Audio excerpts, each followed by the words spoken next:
मन्त्रीज्यू जुन तरिकाले पैसा चाहिने भन्दा बढी दाममा रातारात सबै काम सकिन्छ, एक दिन दुई दिन भित्रमा के भन्दाखेरि बिहानदेखि बेलुकासम्म पटक पटक बैठक गरेर सकिन्छ। त्यो निष्कर्षमा पुग्दाखेरि मन्त्रीज्यूले चाहिँ आज एउटा सार्वजनिक पनि हो सार्वजनिक लेखा समितिको यो छलफल, यसमा कमसेकम मन्त्रीजीमाथि मैले जति विश्वास गर्न सक्छु त्यति नै आम नागरिकले विश्वास गर्न सक्ने गरी थप बोलिदिनु हो भने ओम्नी कम्पनीसँग सम्झौता गर्यौं। त्यो सम्झौता गरेर राज्यको कोषबाट अहिलेसम्म त्यसलाई एक पैसा पनि उपलब्ध गराइएको छैन। उल्टै सम्झौता भङ्ग गर्दाखेरि उसले राखेको धरोहरलाई हामीले राजस्वमा दाखिला गर्ने र ब्ल्याकलिस्टमा राख्ने कुरा गरेका छौं भने राज्य कोषबाट पैसा नै उपलब्ध नभइकिन त्यो भित्रको अनियमितता भयो भन्ने खालको विषयले त्यो विषयको बारेमा चाहिँ हाम्रो बुझाइ एकरूपतामा आयो भनेदेखि अझ सहज हुन्छ भन्ने मलाई लाग्छ। यो विभागले नै गर्ने हो र सचिवले पनि होइन, विभागीय प्रमुखलाई हाम्रो सार्वजनिक खरिदले चाहिँ दिएको छ भनेपछि कतै मन्त्रीजीले विभागको डिजीलाई पनि चाहिँ आफ्नो कन्ट्रोलमा राख्न नसक्नु भएको हो कि त्यो मन्त्रीको हिसाबले मैले निर्णय गरेर अथवा मेरो निर्णयमा चाहिँ त्यो राखिएर उहाँको अधिकारमाथि मैले हस्तक्षेप गर्ने कुरो भन्दा पनि सल्लाहकार विषयको विज्ञ भएको कारणले गर्दा सहज हुन्छ भन्ने हिसाबले मात्रै राखिएको हो। त्यो चाहिँ केही मन्त्रीको अतिरिक्त केही सोच थियो कि भन्ने खालको विषय चाहिँ यस्तो होइन, किनभने उहाँ त्यो विषयको जानकार नै भएको हुनाले नै त्यहाँ समावेश गर्ने खालको कुरो भएको छ। विज्ञलाई सल्लाहकार विज्ञलाई चाहिँ ल्याउनुको कारण के हो? माननीय मन्त्रीजीको भनाइअनुसार डिजीले नै राख्नुभयो, त्यसमा माननीय मन्त्रीजीको सहमति थियो कि थिएन कि डिजीले आफै ल्याएर चाहिँ उहाँलाई ल्याएर राख्यो? विज्ञ सल्लाहकारको त बाहिर रहेर पनि सल्लाह दिन सक्थ्यो, तर त्यसैमा ल्याएर चाहिँ राख्नु कारण के हो त्यो स्पष्ट पारिदिनु होला। N90 मार्क्सको कुरा गरौँ हामीले 462.50 पैसामा अनुमानित लागत चाहिँ गरेको छौँ, तर सम्झौता गर्दा 828.67 मा हामीले सम्झौता गरेको छौँ। यसको कारण के हो चाहिँ यो स्पष्ट पारिदिनु होला। त्यो बेला त्योभन्दा एक महिना अगाडि करिब 265 मा अनुमानित लागत गरेका छौँ, तर न्यूनतम रु 648 मा परेकोमा त्यो खरिद नगरेको देखिएको छ। त्यो के हो त स्पष्ट पारिदिनु होला मन्त्रीज्यू। सामानको बारेमा धेरै मान्यज्यूहरूले प्रश्न उठाउनु भएको छ। निसन्देह यो अहिले हेर्दा महँगो भयो, अझ 3टा तुलना पनि गर्नुभएको छ। हामीले गरेको यो प्रक्रियाको कुरा, G2G को कुरा, त्यहाँदेखि बाहिर बजारमा पाइने कुरामा पनि फरक भयो भन्ने खालको विषय पनि उठेको छ। महँगो त यो स्वाभाविक रूपमा भयो, तर हाम्रो प्रक्रियाको हिसाबले हेर्दाखेरि चाहिँ सबैभन्दा सस्तो फेरि यही नै भएर त्योसँग सम्झौता गरिएको हो। यसमा चाहिँ कुनै दुविधा छैन। मन्त्रीज्यू जुन तरिकाले पैसा चाहिने भन्दा बढी दाममा रातारात सबै काम सकिन्छ, एक दिन दुई दिन भित्रमा के भन्दाखेरि बिहानदेखि बेलुकासम्म पटक पटक बैठक गरेर सकिन्छ। अनि यहाँ हामीले बोलाएर तपाईँ मार्फतका कर्मचारीलाई सोद्धाखेरि पनि उनीहरू आफ्नो जिम्मा होइन अरू कहीँबाट काम गरिरहेछौँ कि जस्तो किसिमले उहाँहरूले प्रस्तुत गर्नुभएको छ। त्यसैले मैले मन्त्रीज्यूलाई के भन्छु भन्दाखेरि मन्त्रीज्यू गएपछि हामीले यसमा छलफल त गरौँला। हामीले यस विषयमा छानबिन हाम्रो मात्रै क्षमताले सम्भव हुँदैन, त्योभन्दामा छानबिन नै गर्नलाई तोकेका निकायहरूले छानबिन गरेर यो विषयको मुद्दा अगाडि बढाउनुपर्छ भन्ने निष्कर्षमा पुग्नुपर्ने परिस्थिति देख्छु मैले।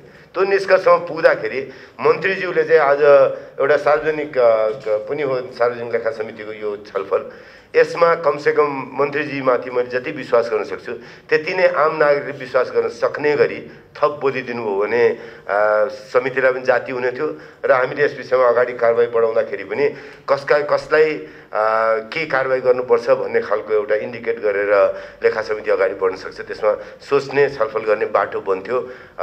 त्यो अनुरोध गर्न चाहन्छु मन्त्रीज्यू। मैले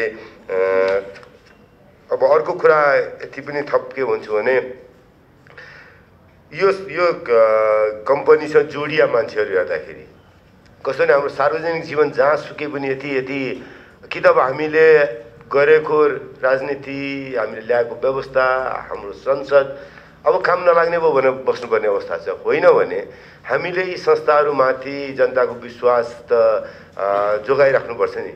त्यो जोगाइराख्नका लागि पनि हामी एउटा समितिमा आछौँ, तपाईँलाई हामीले बोलाएको छौँ। यसलाई के तपाईँलाई सेन्सर गर्ने मात्रै होइन कि के अरे आम नागरिकको विश्वास र सरकारको संसद मार्फत जनताप्रतिको उत्तरदायित्व पुरा गर्ने थलोको रूपमा पनि लेखा समितिको बैठकलाई सदुपयोग गर्नुहोस् भन्ने मन्त्रीजी म तपाईँलाई भन्छु। अब घटनाहरू हुन्छन्, यस्तो खालको घटना हुन्छ कि त्यहाँ भन्न पनि मन्त्रीजी भन्दा पनि निकै माथिका मान्छेहरू, अलिअलि माथिका अनि निकै माथिका मान्छेको वरिपरि नातागोता घर परिवारका मान्छे संलग्न भएका के अरे संस्थाहरू जोडिया देखिन्छ। यसमा पनि मैले किन फेरि नचाहिने कुरा उठायो मिनेन्द्रले भन्नुहुन्छ भने यसमा पनि त्यही खाले मान्छेहरू जोडिया देखियो, जुन मान्छेलाई मन्त्रीजीले पनि नियन्त्रण गर्नलाई कठिनाइ पर्ने खालका मान्छेहरूसँग जोडिएको देखियो। त्यसले हामी सबैको अहित भएको छ र सरकारको सम्पत्तिमा कुद खाने, भाडा खाने जमातका रूपमा राजनीतिक कर्मी। अब यो आवश्यकताको ठाउँमा के अनियमित भएको प्रश्न देखिन्छ मन्त्रीजी। यद्यपि अब मन्त्रीजीले चाहिँ मैले सैद्धान्तिक छिटो छरितो खरिद गर्नको लागि यो कोरोना कहरले मुलुक अत्यन्त आक्रान्त थियो, त्यो बेलामा चाहिँ कसरी सामान विश्व बजारमा नै सामान अभाव भएको बेलामा कसरी सामान चाहिँ आपूर्ति गर्ने भन्ने प्रमुख जिम्मेवारी भएका कारणले मैले छिटो छरितो गर्नलाई मन्त्री परिषदको स्वीकृति चाहिँ त्यो गरेको हुँ। अन्यमा मेरो संलग्न छैन भन्नुभएको छ। मन्त्रीजीले गर्ने पनि होइन, यो विभागले नै गर्ने हो र सचिवले पनि होइन, विभागीय प्रमुखलाई हाम्रो सार्वजनिक खरिदले चाहिँ दिएको छ भनेपछि कतै मन्त्रीजीले विभागको डिजीलाई पनि चाहिँ आफ्नो कन्ट्रोलमा राख्न नसक्नु भएको हो कि लागत अनुमान चाहिँ भन्दा पनि बढीको सामान खरिद गर्दा आम चाहिँ जनभावना के रह्यो भने स्वास्थ्य सामग्री खरिद गर्दा पनि यहाँ घोटाला भयो। यस्तो मुलुकको चाहिँ कठिन अवस्थामा स्वास्थ्य कोभिडका कारणले मुलुक आक्रान्त भएको बेलामा छिटो छरितो खरिद गर्ने आवश्यकताको ठाउँमा त्यहाँ अनियमित भयो कि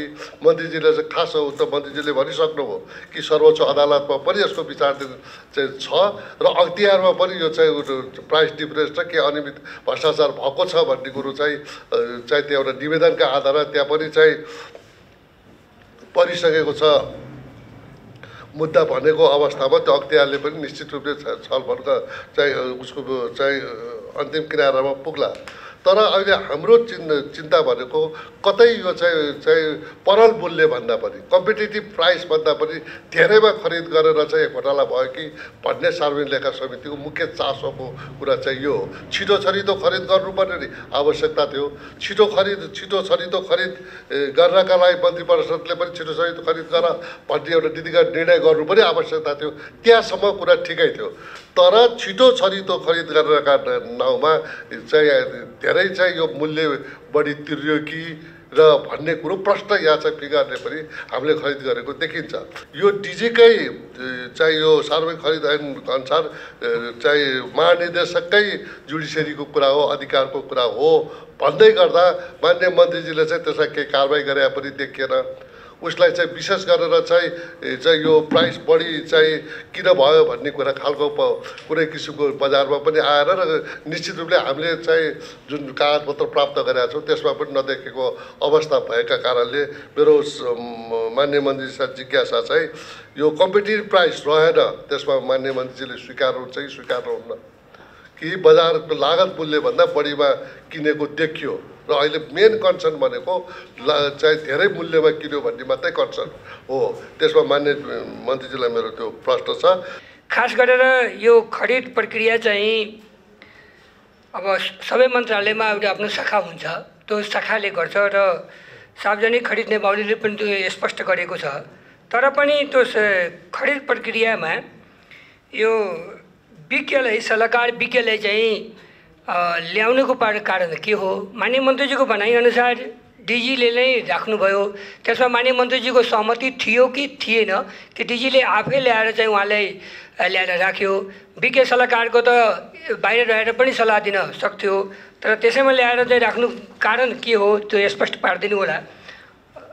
र यो खरिद प्रक्रियामा खास गरेर यो सामानहरूको चाहिँ मूल्यहरू जुन सम्झौता भइरहेको थियो, खास गरेर N90 मार्क्सको कुरा गरौँ हामीले 462.50 पैसामा हामीले अनुमानित लागत गरे रकमको चाहिँ अनुमानित लागत चाहिँ गरेको छौँ। तर सम्झौता गर्दा 828.67 मा हामीले सम्झौता गरेको छौँ। यसको कारण के हो चाहिँ यो स्पष्ट पारिदिनु होला। अर्को चाहिँ हामीले चाहिँ यही N95 मार्क्समा नै हामीले चाहिँ जब खरिद गर्ने सम्झौता गरेको थियो त्यो बेला त्योभन्दा 1 महिना अगाडि करिब 265 मा अनुमानित लागत गरेका छौँ। तर न्यूनतम रु 648 मा परेकोमा त्यो खरिद नगरेको देखिएको छ। त्यो के हो त स्पष्ट पारिदिनु होला मन्त्रीज्यू। जुन मान्य मन्त्रीज्यूले फास्ट ट्र्याकमा जुन उपाय खोज्नुभयो त्यो एकदम सराहनीय छ। तर अर्को कुरा के भन्दाखेरि जुन चाहिने महानिर्देशक लगायत जसले जिम्मा लिएको थियो, खरिद प्रक्रिया जसले जिम्मा लिएको थियो, त्यो उहाँहरूको त्यो रेटमा अलिकता एनालाइसिस गरेर त्यसलाई अगाडि बढ्नु पर्थ्यो। तर त्यो हुन सकेन। त्यही पनि म यहाँ के भन्न चाहन्छु भन्दा अहिले यो मुद्दा चाहिने यो अहिले चाहिँ OBCI प्राइभेट लिमिटेडसँगको जुन सम्झौता छ त्यो रद्द पनि भइसकेको छ। ऊ ब्ल्याक लिस्टमा पनि गइसकेको छ। उसको धरौटी पनि पज भइसकेको छ। अख्तियार र सर्वोच्च अदालतले त्यो मुद्दा पनि विचाराधीन छ भनेपछि अब यो अख्तियारले मुद्दा हेरिरहेको अवस्थामा हामीले यसमा के गर्न सकिन्छ त? म मान्य सभापतिज्यूलाई नै यो सोध्न चाहन्छु। प्रस्तुत विषयमा आफ्ना भनाइहरू राख्ने अवसरको निम्ति बैठकको आयोजना गरेर निमन्त्रणा गरेकोमा सभापतिज्यू र मान्यज्यूहरूप्रति हार्दिक धन्यवाद व्यक्त गर्न चाहन्छु। प्रस्तुत विषयमा मान्य सभापतिज्यूले दिनुभएको दिशानिर्देश र उठाउनु भएको केही विषयहरूको बारेमा मैले केही बताउने छु। प्राविधिक विषयहरूको बारेमा केही प्रश्न भयो भने मन्त्रालयको सचिवज्यू र DG साहबहरू पनि आउनुभएको छ। पर्यो सभापतिज्यूले आवश्यक ठान्नुभयो भने त्यसको निराकरणका निम्ति त्यो पनि सहयोगी बन्ने विषय पनि म अनुरोध गर्न चाहन्छु।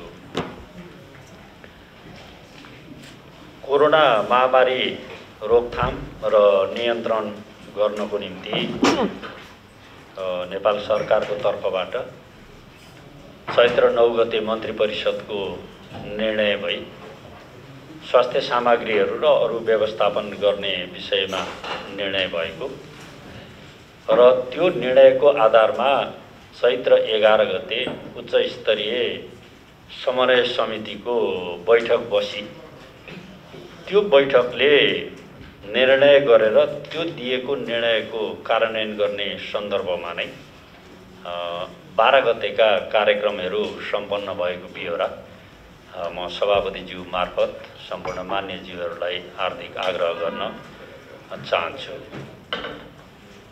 यो उच्च स्तरीय समितिको हवाला दिएर मन्त्री स्तरीय निर्णय होइन कि उच्च स्तरीय समन्वय समितिले गरेको निर्णय र त्यसले पठाएको सर्कुलर पनि हामीले सार्वजनिक लेखा समितिले पहिले हामीलाई मागेको विषयमा त्यो निर्णय पनि सम्बद्ध भएको बेहोरा म निवेदन गर्न चाहन्छु। र त्यही कारणले हामीले शीघ्र व्यवस्थापन गर्नुपर्ने र त्यतिखेरको परिस्थिति बहुतै जर्जर रहेको, सामग्रीहरूको अभाव देशमा मात्रै नपाउने नभइकन विदेशहरूमा पनि पर्याप्त सामग्रीहरूको अभाव रहेको, अझ उत्पादित भएका सामग्रीहरूमा शक्ति राष्ट्रहरूले हानथाप गरेरै लिने खालको प्रक्रिया पनि भइराखेको र महामारीको आतंक चाहिँ व्यापक रूपमा भइराखेको, PPE लगायतका सामग्रीहरूको अभाव हुँदा डाक्टर नर्स लगायत स्वास्थ्य कर्मीहरूले सेवा प्रवाह गर्न नसक्ने विषयमा समेत ध्यानाकर्षण गराइराखेको कारणले गर्दा तीव्रतर ढङ्गले काम गर्नुपर्ने र छोटो विधिबाट अगाडि जानुपर्ने विषयलाई ध्यानमा राखेर विशेष परिस्थिति अनुरूपको व्यवस्थाबाट खरिद गरेर अगाडि जाने नीतिगत निर्देशन मन्त्री परिषदबाट भएको कारणले गर्दा यो कामहरू भएको बेहोरा म अनुरोध गर्न चाहन्छु। जहाँसम्म 12 गते स्वास्थ्य सेवा विभागको आयोजनामा मन्त्रालयमा हामीले भेला गरेका थियौँ। त्यो कार्यक्रमको प्रमुख अतिथिको रूपमा म उपस्थित छु र 1 बजेदेखि 3 बजेसम्म त्यो कार्यक्रम भयो र त्यसका कार्यक्रमहरू पनि चरण-चरणमा नै भएका थिए र त्योभन्दा पछि यो 7 वटा समूह छनौट गर्ने कुरा, त्यो पछिका अरू प्रक्रियाहरूमा चाहिँ सम्बन्धित विभाग र विभागको महानिर्देशककै नेतृत्वमा यी कामहरू भएका ब्यौरा पनि म सम्मानित समिति समक्ष अनुरोध गर्न चाहन्छु। यही विषयमा भएका विषयहरूलाई सहजीकरण गर्न, अप्ठ्यारो परिस्थितिको सामना गर्ने विषयमा नीतिगत हिसाबले मन्त्री परिषदमा यो प्रस्ताव लाने तलबाट उठेको विषयलाई मैले स्वीकृति दिएको मात्र हो। यसमा अतिरिक्त कार्यादेश र त्यसमा अतिरिक्त हस्तक्षेपको विषय चाहिँ यसमा नभएको ब्यौरा पनि म सादरपूर्वक अनुरोध गर्न चाहन्छु। जहाँसम्म स्वास्थ्य विज्ञ मन्त्रीको विज्ञ यो छनौट कमिटीमा रहेको भन्ने विषय हो, त्यो मन्त्री स्तरीय वा मन्त्रालयको निर्णयबाट त्यो विषय भएको होइन। त्यो स्वयं तत्कालीन डिजीको तर्फबाट मन्त्रीको विज्ञ सल्लाहकार चाहिँ त्यो विषयको जानकार पनि रहनु भएको कारणले गर्दा त्यो विषयमा फिडब्याक लिनको निम्ति त्यो तर्फबाट नै गठन भएको ब्यौरा पनि म आग्रह गर्न चाहन्छु। अन्य विषयहरूको बारेमा जुन खालका प्रतिक्रियाहरू यसमा उठेका कतिपय विषयहरू, अन्य अनियमितता भएका पक्षहरूको बारेमा कारबाही र अन्य विषयमा के हो भन्ने खालका विषयहरू पनि छन्। यो विषय अहिले पनि एउटा निवेदनको आधारबाट अख्तियार अनुसन्धान आयोगमा पनि यो विषय अनुसन्धानकै प्रक्रियामा रहेको र सम्मानित सर्वोच्च अदालतमा पनि यो विषयले प्रवेश पाएको हुनाले कतिपय विषयहरू चाहिँ त्यो विषय सँगसँगै पनि निराकरण हुने खालको अवस्था रहेको विषय पनि म निवेदन गर्न चाहन्छु। र यो नेपाल एयरलाइन्सले भाडा नपाएको विषयमा उच्च स्तरीय समितिको 4 वटा निर्णयमध्ये सूचना सार्वजनिक गर्ने, छिटो प्रक्रियामा सम्झौता गर्ने, 15 गतेभित्र सामग्री ल्याउने र ढुवानीका निम्ति आवश्यक व्यवस्था नेपाल सरकारले सहजीकरण गर्ने भन्ने विषयभित्र यो पर्यटन मन्त्रालयसँग सम्बन्धित व्यवसायीहरूले दिने गरी हामीले फ्यासिलिटेट गर्ने खालको कुरा गरेका थियौँ। त्यो नै अहिले 19 गते सम्झौता खारेज भई रकम प्राप्ति होइन, उसले राखेको धरोटी समेत जफत गरेर कालो सूचीमा पठाइएको कारणले गर्दाखेरि र त्यो विषय निर्णयको टुङ्गोमा नपुगेको कारणले गर्दाखेरि पनि कतिपय हाम्रा व्यावहारिक अप्ठ्याराहरू चाहिँ रहेको ब्यौरा म अनुरोध गर्न चाहन्छु। र यसमा सम्झौता गर्ने, सम्झौता खारेज गर्ने, आर्थिक अधिकारदेखि यो सम्पूर्ण विषयमा कानुनत पनि यो डिजीको अधिकार भएको ब्यौरा म सम्मानित समितिलाई जानकारी गराउन चाहन्छु।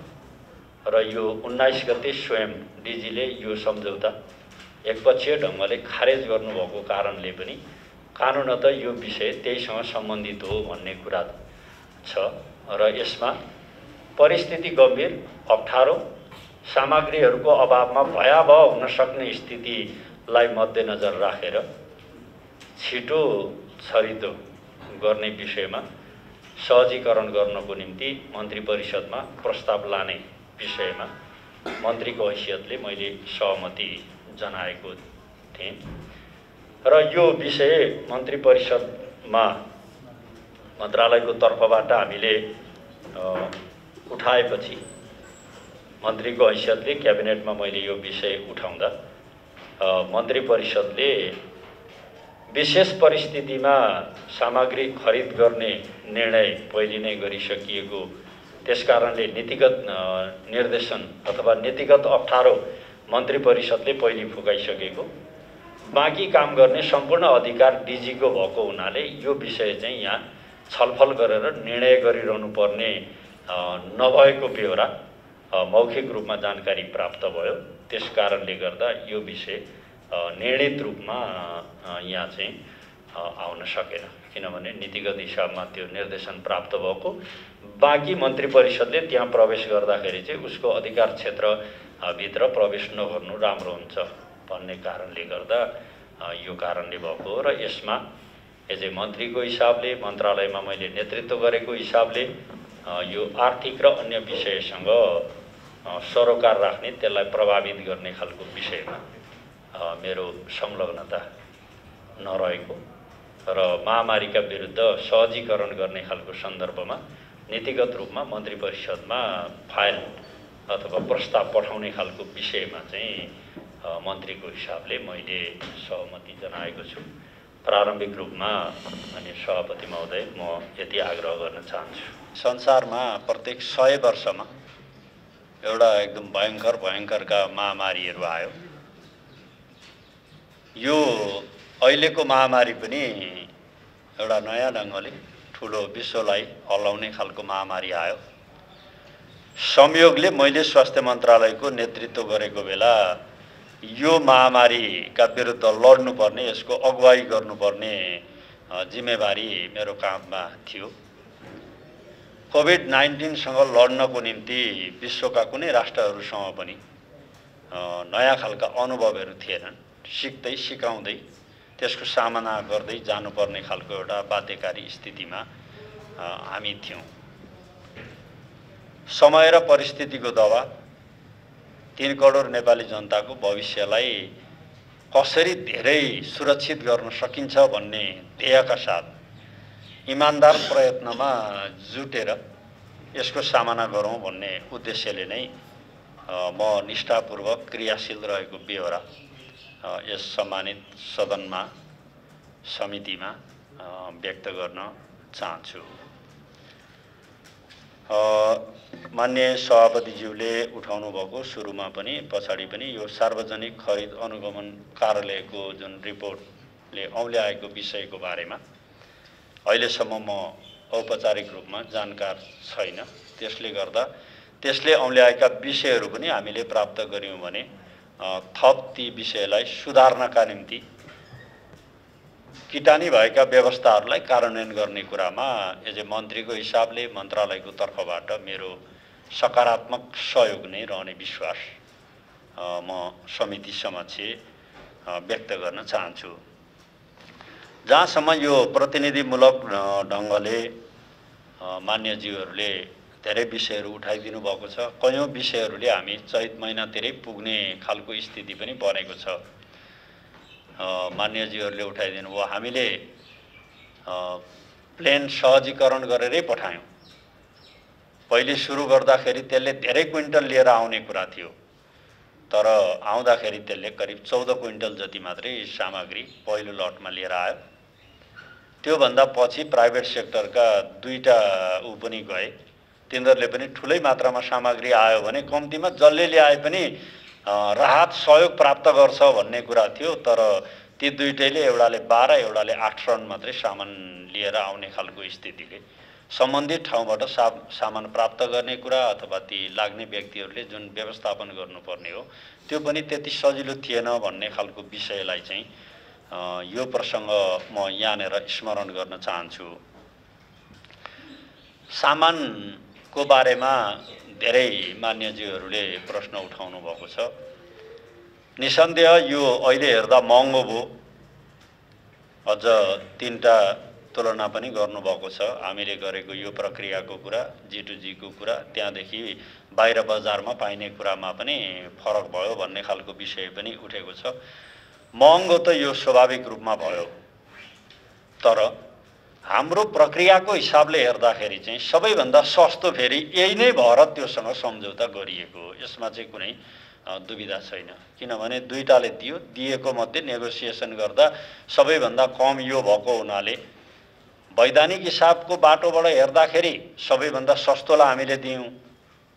तर तत्कालीन अवस्थामा सामानको अभाव भइराखेको बेला जुन मूल्य थियो त्यो चाहिँ बढी थियो भन्ने मान्यज्यूहरूको भनाइप्रति मेरो सहमति नै छ।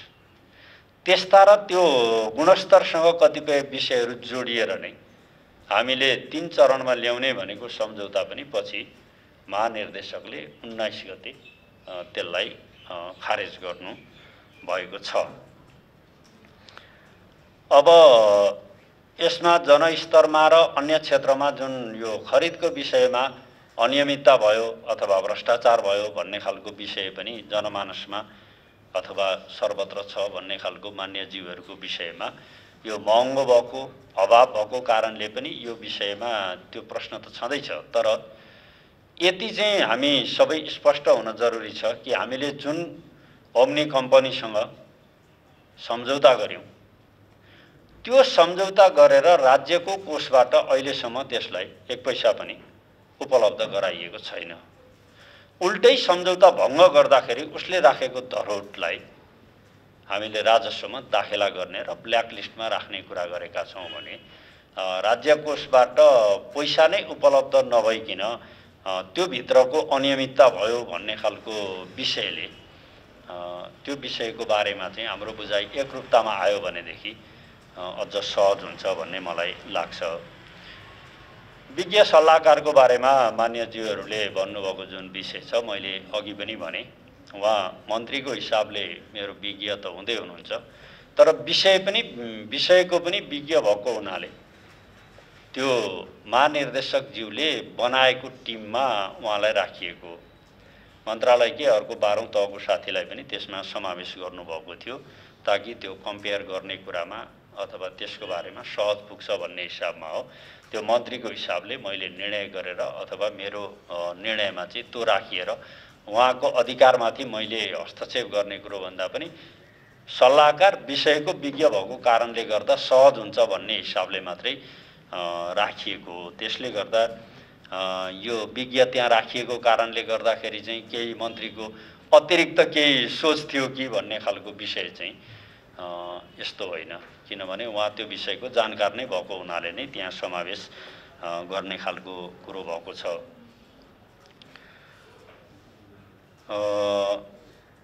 अब यो महामारी चाहिँ एउटा नयाँ खालको स्थिति छँदै थियो, हामी पनि सिक्दै त्यसको समाधान गर्दै लडिरहेकै थियौँ।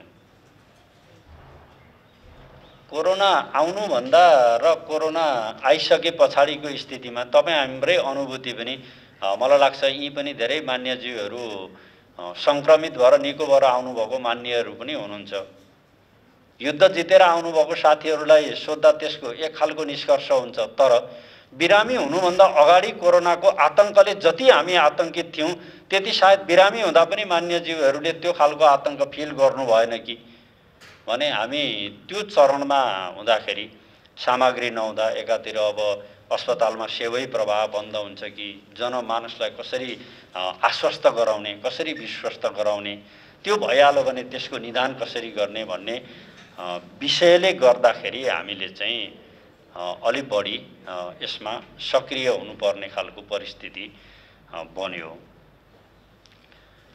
यसमा अरू अतिरिक्त परिबन्धमा मान्यज्यूहरूलाई म यति आग्रह गर्न चाहन्छु, निष्ठा इमान फेरि पनि सम्झिएरै म यो समितिमा भन्न चाहन्छु, किनभने राजनीति यति मात्रै छैन, भोलि पनि गर्न छ र सधैँभरि म मन्त्रीमा मात्रै पनि रहन्न, तथापि मेरो इमान सधैँभरि जीवितै रहनुपर्छ भन्ने विषयमा म दृढताका साथ त्यसको पक्षमा रहेको छु।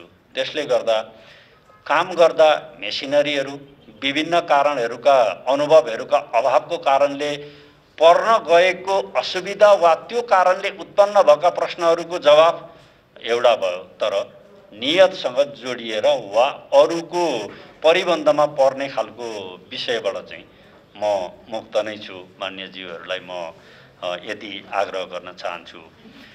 जहाँसम्म यो अख्तियार र सर्वोच्चको विषय हो, मैले मात्र यति मात्रै स्मरण गराउनु सन्दर्भ सामग्रीको रूपमा चाहेको हुँ कि अख्तियारमा मुद्दा होइन निवेदन छ। त्यो निवेदनको आधारमा मेरो मन्त्रालयको मातहतका कर्मचारीहरू जो यो प्रक्रियामा संलग्न रहेर काम गर्नुभएको थियो उहाँहरूसँग बुझ्ने काम चाहिँ भइराखेकै छ। त्यसले गर्दा मैले यो सम्मानित समितिमा संवैधानिक एउटा अङ्गले त्यो खालको प्रक्रियामा पनि छ भन्ने विषय र यो ओब्नीले आफूमाथि अन्याय भएको भन्ने हिसाबले जे मुद्दा छ त्यसको बारेमा यहाँ स्मरण गर्न मात्रै मैले खोजेको हुँ। जहाँसम्म संसदका समितिहरूले गरेको निर्णय यो चाहिँ संसद नभएको बेला अथवा संसद भएको बेला संसदको सम्पूर्ण अधिकार प्रयोग गरेर नै निर्णय निर्देशन गर्ने समिति भएको हुनाले अन्य संवैधानिक अङ्गहरू वा त्योसँग प्रभावित भएका पक्षहरूले पनि यसको संवेदनशीलता र आवश्यकतालाई बुझिदिनुपर्छ भन्ने विषयमा मान्यज्यूहरूको विषयप्रति मेरो पूर्ण रूपमा चाहिँ सहमति नै रहेको छ। अन्य यो सार्वजनिक खरिद अनुगमनको रिपोर्टको मैले अघि अलिकति कुरो गरेँ। त्यसपछि यो 19 गते हामीले 15 गते सामान ल्याउने भन्यौँ, 15 गते सामान ल्यायौँ। 15 गते सामान आएपछि हामीले त्यसलाई एकदम युद्ध स्तरमा सबै ठाउँमा सामान त पठायौँ। 19 गते हाम्रो महानिर्देशकज्यूले त्यसलाई ब्ल्याकलिस्टमा राख्नुभयो। जतिखेर सामग्रीहरू त ठाउँ ठाउँमा पुगिसकेका थिए, त्यसले गर्दा ती सामग्रीहरू प्रयोगमा आए। प्रयोगमा आए मात्र होइन, म इमानका साथ के मलाई लाग्छ भने त्यो प्राप्त भएका सामग्रीहरूले कोरोनाको एक खालको आगलागीलाई नियन्त्रण गर्न अथवा न्यूनीकरण गर्नको निम्ति त्यो सामग्रीले पनि सहयोगै पुगेको छ भन्ने व्यक्तिगत हिसाबमा मैले त्यो ठान्दछु। र यसमा मैले अन्त्यमा माननीय सभापतिज्यू म यति के आग्रह गर्न चाहन्छु भने यो खरिद प्रक्रियाको सम्पूर्ण विषयमा आर्थिक पक्षसँग संलग्नताको विषयमा मन्त्रीको हिसाबले मेरो संलग्नता छैन। यो उठेको विषयलाई डिजीको अधिकारलाई मैले अतिक्रमण गर्न त्यो मैले नियत पनि राखेको थिइनँ। तलबाट उठेको फाइललाई मन्त्री परिषदमा लाने यो महामारीमा चाहिँ त्यसो गर्दा सहज हुन्छ भनेर स्वयं उहाँहरूले नै उठाएको टिप्पणीका आधारमा मन्त्री परिषदमा लाने कुराका लागि मैले सहमति जनाएको हुँ। पछि जुन मौखिक कुरा भएर मैले जुन कारणले फिर्ता भयो भन्ने त्यही कारणले नै त्यो फिर्ता भएको छ। यो विषयमा सार्वजनिक लेखा समिति यति अनुभवी भएको मान्यज्यूहरू यहाँ रहनु भएको छ। तथ्यको आधारमा सत्य पत्ता लगाउने र यो महामारीका विरुद्ध अनियमितता जो कहीँबाट भएको छ भने त्यसलाई कारबाही गर्ने कुराका निम्ति समितिसँगै म पनि रहने म प्रतिबद्धता व्यक्त गर्न चाहन्छु। र यसमा यो कोरोनासँग सम्बन्धित यो महामारीको विषयमा अन्यथा थोरै मात्रै पनि मेरो संलग्नता भएको कुरा रह्यो भने त्यसको सम्पूर्ण रूपमा जवाफदेही लिन म तयार छु। किनभने मैले विनम्रतापूर्वक यति भन्छु कि संलग्नता यो आर्थिक विषयमा छैन। महामारीका विरुद्धको अभियानमा निष्ठापूर्वक म उभिएको छु र नेपाली जनताको निम्ति ध्यान दिनुपर्छ भन्ने कुरामा छु। र यी व्यथितिहरूलाई हटाउनको निम्ति एज ए मन्त्रीको हिसाबले यो समितिले आवश्यक ठानेका विषयहरूमा उपस्थित रहेर उपस्थित नरहेर पनि तपाईहरुको यो पवित्र कार्यमा मेरो ऐक्यबद्धता साथ रहनेछ। दोषी जुनसुकै ठाउँमा भए पनि ती दोषीहरू उम्कन नपाउन् भन्ने कुराप्रति म सदा सर्वदा त्यसमा सहयोगी नै हुनेछु। समय दिनुभयो, आमन्त्रण गरिदिनुभयो, सबै मान्यज्यूहरू र माननीय सभापतिज्यू मार्फत सबैप्रति हार्दिक आभार व्यक्त गर्छु। आज चाहिँ माननीय मन्त्रीज्यूसँग जुन छलफल विभिन्न कोणबाट छलफल भयो, मान्य सदस्यज्यूहरूले पनि यो स्वास्थ्य उपकरण र औषधि खरिदसँग सम्बन्धित जुन कोभिड-19सँग जोडिएको मुद्दामा विगत यो 2076 सालको चैत्र महिनामा भएको जुन खरिद प्रक्रियाको सन्दर्भमा चाहिँ विचार विमर्श गर्ने क्रममा समिति के निष्कर्षमा पुग्यो भने यो प्रक्रिया यो जुन खरिद प्रक्रिया चाहिँ पूर्ण रूपमा यो खरिद प्रक्रिया चाहिँ नियमसङ्गत नभएको कारणले र यसमा चाहिँ विभिन्न पदाधिकारीहरू जो संलग्न हुनुहुन्छ उहाँहरू चाहिँ दोषी हुनुहुन्छ, दोषी करार गर्ने अवस्था सिर्जना भएको हुनाले यसको थप छानबिन गरेर को दोषी हुनुहुन्छ, कसले चाहिँ यसमा अनियमितता गर्नुभएको छ त्यो कुराहरू पहिचान गरेर कानुनी कारबाही गर्नको लागि अख्तियार दुरुपयोग अनुसन्धान आयोगलाई चाहिँ लेखी पठाउने गरी निर्णय भएको छ। अब त्यो निर्देशन चाहिँ समितिको तर्फबाट आयोगलाई हामी पठाउनेछौँ र त्यहाँ फर्दर यसको इन्भेस्टिगेसन चाहिँ अगाडि बढ्छ भन्ने हामीलाई लाग्छ।